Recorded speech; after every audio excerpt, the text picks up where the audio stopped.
ఇది ఇట్లుంటే new year సందర్భంగా రాజ్భవన్ లో గవర్నర్ తమిళిసై దంపతులను కలిసి శుభాకాంక్షలు తెలుపుతున్న సీఎం రేవంత్ రెడ్డి, మంత్రి సీతక్క. చెప్పింది చేస్తాం, అన్ని విషయాల్లో ప్రభుత్వానికి పూర్తి స్పష్టత ఉంది. సీఎం రేవంత్ ప్రతిపాదిత కొత్త మెట్రోను మరింత మెరుగ్గా తక్కువ ఖర్చుతో పూర్తి చేస్తాం. ఎంజీబీఎస్ నుంచి పాతబస్తీ మీదుగా శంషాబాద్ ఎయిర్పోర్ట్ కు కారిడార్ నిర్మిస్తాం. ఓఆర్ఆర్, RRR మధ్యలో ఫార్మాసిటీ ప్రత్యేక క్లస్టర్లు పెట్టబోతా ఉన్నారు. ప్రజా ప్రయోజనాలకు తగ్గట్టుగానే మార్పులు. 100 పడకల హాస్పిటల్ ఉన్న చోట నర్సింగ్ కాలేజ్ ఖచ్చితంగా ఉండాలి. పార్టీ కోసం కష్టపడిన వాళ్ళకే నామినేటెడ్ పోస్టులు. యువతకు నైపుణ్య శిక్షణ కోసం ప్రత్యేక యూనివర్సిటీలు. ఆఫీసర్ల నియామకాల్లో సామాజిక న్యాయం పాటిస్తున్నాం. సెక్రటేరియట్ లో మీడియా ప్రతినిధులతో సీఎం రేవంత్ రెడ్డి. ఇక్కడ ఆయన కొన్ని కీలకమైనటువంటి మాటలు చెప్పిండు. అన్ని విషయాల్లో ప్రభుత్వానికి పూర్తి స్పష్టత, అవగాహన ఉంది. ఏం చేయాలనో మాకు తెలుసు అనేటువంటి మాట చెప్పిండు. ఇక ప్రతిపాదిత కొత్త మెట్రోను మరింత మెరుగ్గా తక్కువ ఖర్చుతో పూర్తి చేస్తాం. అప్పుడు కేటీ రామారావు మెట్రో ఏంది, అట్కేని ఆయన భూములు, ఆయన బినామీల భూముల మీదకేని ఎయిర్పోర్ట్ తీసుకుపోవాలనేది ప్లాన్ ఉండే. అయితే దాన్ని రద్దు చేసి ఇక్కడ ఓల్డ్ సిటీ నుంచి చాలా తక్కువ ఖర్చుతో సేమ్ శంషాబాద్ కి మెట్రో రైలును తీసుకుపోయే మార్గాన్ని మరింత మెరుగుపరుస్తా ఉన్నాం అనేటువంటి మాట చెప్పిండు. తక్కువ ఖర్చుతో ఎక్కువ మంది ప్రజలకు. ఎంజీబీఎస్ నుంచి పాత బస్తీ మీదుగా శంషాబాద్ ఎయిర్పోర్ట్ కు. MGBS Mahatma Gandhi bus station ఉంది. మహాత్మా గాంధీ బస్ స్టేషన్ నుంచి ఇక్కడ ఎయిర్పోర్ట్ వరకు మెట్రో రైలును తీసుకుపోవాలనేది ఆయన చెప్తున్నటువంటి మాట. ఇది చాలా మంచి పరిణామం. ఓల్డ్ సిటీకి కూడా మెట్రో అందుబాటులోకి వస్తుంది. ఇక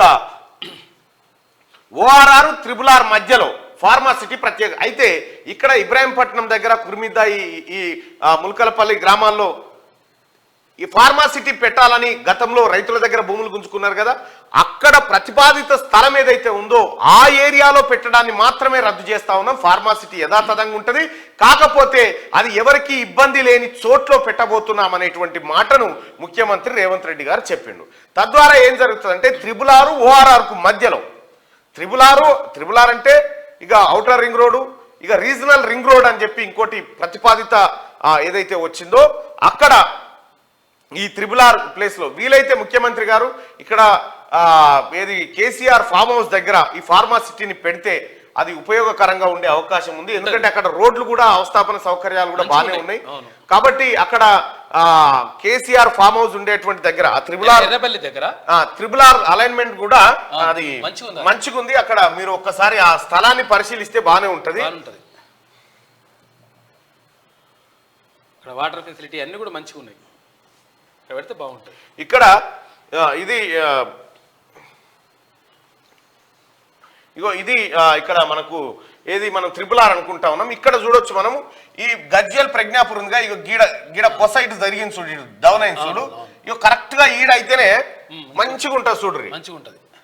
ఈడైతే బాగుంటది. ఫామ్ హౌస్ కూడా ఉంటుంది, అన్నీ farm house, KCR farm house కూడా ఉంటది. ఆయనకు కూడా పెద్ద పని ఏం లేదు, ఇది చూసుకుంటూ ఉంటాడు. ఇది చూసుకుంటూ ఉండగలుగుతాడు. ఆయన అన్ని రకాలుగా ఉపయోగపడుతుంది. ఈ RRR ఈ ఫార్మాసిటీ ఏదైతే ఉందో ఇంత గొప్ప ప్రాజెక్ట్ ను కేసీఆర్ గారి కలికితురాయి లెక్క కలల ప్రాజెక్ట్ లెక్క ఆడబెట్టుకోవచ్చు. ఇంకొకటి ఏంటంటే ఇక్కడ మీరు మూడుజింతలపల్లి నుంచి లక్ష్మాపూర్ నుంచి కరకపట్ల, గోపాలపురము ఈ ప్రాంతంలో మొత్తం ఫార్మా కంపెనీలు అన్ని చాలా కంపెనీలు ఇప్పటికీ అక్కడ ఉన్నాయి. కాబట్టి మీరు ఆ స్థలాన్ని పరిశీలించండి. అక్కడ ప్రభుత్వ స్థలాలు కూడా ఉన్నాయి. అవసరమైతే కేసీఆర్ గారికి ఎట్లా ఉంటదంటే ప్రజాక్షేమమే ధ్యేయం కాబట్టి అవసరమైతే 600 ఎకరాల ఫామ్ హౌస్ కొంత త్యాగం చేయగలుగుతాడు. ఆయనకు కళ, ఆయనకు నైపుణ్యత ఉంది కాబట్టి ఫార్మా కంపెనీలకు నీటి లభ్యత కోసం కూడా ఆ కొండపోచమ్మ సాగర్ రెడీగానే ఉంది. కాబట్టి ఈ ప్రాంతాన్ని పరిశీలించాలి. ఇక్కడ ఇంత గొప్ప ఫార్మాసిటీ ప్రాజెక్ట్ ను కేసీఆర్ ఫామ్ హౌస్ సమీపంలో పెడితే అది అందరికి ఉపయోగంగా ఉండేటువంటి అవకాశం అయితే ఉంది. సో కాబట్టి ఇగో ఇక్కడ పరిశీలిస్తే బాగుంటది. ఇది ఇక ఇప్పటి వరకు అయితే ఇది ఒకటి గ్రీన్ ఛానల్, ఇది ఒక రెడ్ ఛానల్ పెట్టిరు. ఇది ఎక్కడి నుంచి వస్తుందంటే ఒలిగొండ, భువనగిరి, యాదగిరిగుట్ట, ప్రజ్ఞాపూర్ వర్గాలు ఇట్లా ఈ కేసీఆర్ ఫామ్ హౌస్ కాడికి రాగా ఇట్లా దగ్గర దీన్ని రీజనల్ రింగ్ రోడ్ అన్నారు. వాస్తవం ఈ రింగ్ అంటేనేమో ఇట్లుండాలి, రీజనల్ రింగుల్ రోడ్ ఇది. అయితే వాస్తవానికి కూడా ఈ రీజనల్ రింగ్ అంటే ఏంది, చుట్టూ ఉండేదే రింగు, ఇది ఇట్లుంటది. ఇక్కడ ఎమ్మెల్యే గారు భూమి రాగానే జరిగిపోతుంటది, పక్కపోయిట్ పోతుంటది అన్నట్టు, రోడ్డు మీదకేని పోదు అన్నట్టు కొన్ని అట్లుంటాయి. వాస్తవానికి కూడా ఇది రింగ్ రోడ్ కాదు. ఏదేమైనప్పటికీ ఇక్కడ ఈ ప్రజ్ఞాపూర్ దగ్గర కేసీఆర్ ఫామ్ హౌస్ దగ్గర అనువైన స్థలం, మీరు వాస్తు కూడా మంచిగా ఉంటుంది చూడండి. కావాలంటే 100 ఎకరాల భూమి కూడా ఇస్తారు కాకిస్తాడు. ప్రభుత్వ భూములు బాగానే ఉన్నాయి, అక్కడ మంచి డెవలప్మెంట్ అవుతుంది కేసీఆర్ గారికి. అక్కడ మంచి కార్యక్రమాలు జరిగితే ఒకసారి ఆలోచించండి. పరిహారం కూడా ఇవ్వండి కావాలంటే. ఇప్పుడు రైతులకు ఎట్టిచ్చారు ఆయనకు కూడా కొంత పరిహారం. ఇక్కడ కుర్మిద్ద కాడ ఇబ్రాహీంపట్నం కాడ రైతులకు ఏదైతే 3 లక్షలు 4 లక్షలకు ఇచ్చి ఎకరం తీసుకురు, సేమ్ 600 ఎకరాలను కూడా ఇంకో 50,000 ఎక్కువ, ఇంకో 50,000 ఎక్కువ పోయినా పర్వాలేదు. ఎందుకంటే మాజీ ముఖ్యమంత్రిగా పనిచేసినటువంటి వ్యక్తి ఆయన. అక్కడ ఆ స్థలాన్ని పరిశీలించాల్సిందిగా గౌరవ ముఖ్యమంత్రి గారు. మీరు ఒకసారి చూడండి, ఇది తమాషాకి చెప్తున్న ముచ్చట కాదు. కరకపట్ల గోపాలపురం అటు పోయి చూడండి, ఫార్మా కంపెనీలు ఉన్నాయి అక్కడ, ఎంప్లాయ్మెంట్ అక్కడ క్రియేట్ అయింది. కాబట్టి ఆ స్థలాన్ని పరిశీలించాల్సిందిగా మీకు విజ్ఞప్తి. ఇక ఇది ఆ మధ్యలో ఫార్మాసిటీ ప్రత్యేక క్లస్టర్లు. క్లస్టర్ అంటే ఒకే చోట పెట్టమని చెప్తా ఉన్నాడు. ఒక చోట కొన్ని, ఒక చోట కొన్ని, ఒక చోట కొన్ని, ఈ రకంగా పెడతామని చెప్తున్నటువంటి మాట. ఇక ప్రజా ప్రయోజనాలకు తగ్గట్టుగానే మార్పులు చేస్తాం తప్ప ఎవరినో లబ్ధి చేకూర్చే కార్యక్రమాలు చేయమని చెప్పి. 100 పడకల హాస్పిటల్ ఉన్న చోట నర్సింగ్ కాలేజ్. అయితే నర్సింగ్ కాలేజు చాలా ఇంపార్టెంట్.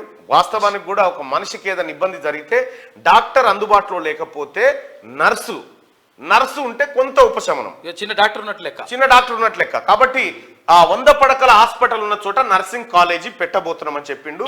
ఇక మన వైద్య వ్యవస్థను బలోపేతం చేసేటువంటి కార్యక్రమం ఇది. పార్టీ కోసం కష్టపడిన వాళ్ళకే నామినేటెడ్ పోస్టులు ఇవ్వబోతా ఉన్నామని చెప్పి ముఖ్యమంత్రి గారు చెప్పారు. కాంగ్రెస్ పార్టీ కోసం కష్టపడ్డటువంటి నాయకులు ఎవరైతే చాలా మంది ఉన్నారు, చాలా మంది మొన్నటిసారి టికెట్లు రాక అయినా కూడా పార్టీ కోసం కష్టపడ్డ వాళ్ళు ఉన్నారు, వాళ్ళకు నామినేటెడ్ పోస్టులు ఇస్తామనేటువంటి మాట చెప్పారు. ఇక యువతకు నైపుణ్య శిక్షణ కోసం ప్రత్యేక యూనివర్సిటీలు ఏర్పాటు చేస్తామని, ఆఫీసర్ల నియామకాల్లో సామాజిక న్యాయం పాటిస్తున్నాం, ఆఫీసర్ల నియమించే కాడ సామాజిక న్యాయాన్ని పాటిస్తున్నాం అనేటువంటి మాట ఇక సెక్రటేరియట్ లో మీడియా ప్రతినిధులతో ముఖ్యమంత్రి. ఇక ఇది ఇట్లుంటే అనేక విషయాల్లో తమ ప్రభుత్వానికి పూర్తి స్పష్టత ఉందని, ఏది ఎంత అవసరమో అంతే చేస్తామని సీఎం రేవంత్ రెడ్డి స్పష్టం చేశారు. సంస్కరణలు తీసుకొచ్చి స్ట్రీమ్ లైన్ చేసే పనిలో ఉన్నామని, తమ వద్ద చెప్పేది ఒకటి చేసేది మరొకటి ఉండదని, చెప్పింది చేస్తామని ఆయన అన్నారు. గతంలో కొందరి ప్రయోజనాల కోసం చేసిన వాటిని ఇప్పుడు ప్రజా ప్రయోజనాల దృష్టిలో ఉంచుకొని స్ట్రీమ్ లైన్ చేస్తున్నట్టు తెలిపారు. ప్రతిపాదిత కొత్త మెట్రో రైళ్లను మరింత మెరుగ్గా తక్కువ ఖర్చుతో చేపడతామని వెల్లడించారు. ఎంజీబీఎస్ నుంచి పాత బస్తీ మీదుగా శంషాబాద్ ఎయిర్పోర్ట్ వరకు కారిడార్ నిర్మిస్తామన్నారు. Outer ring road, regional ring road మధ్య ఫార్మాసిటీ ప్రత్యేక క్లస్టర్లను ఏర్పాటు చేయనున్నట్లు వివరించారు. సోమవారం న్యూ ఇయర్ సందర్భంగా సెక్రటేరియట్ లో తనను కలిసిన కొందరు మీడియా ప్రతినిధులతో సీఎం రేవంత్ రెడ్డి మాట్లాడారు. ఈ నెల 3వ తేదీన పీసీసీ విస్తృత స్థాయి సమావేశం ఉందని తెలిపారు. ఎన్నికల సమయంలో ఇచ్చిన హామీల మేరకు పదవులు కేటాయిస్తామని చెప్పారు. పార్టీ కోసం పనిచేసిన వారికి నామినేటెడ్ పదవులు ఇస్తామని స్పష్టం చేశారు.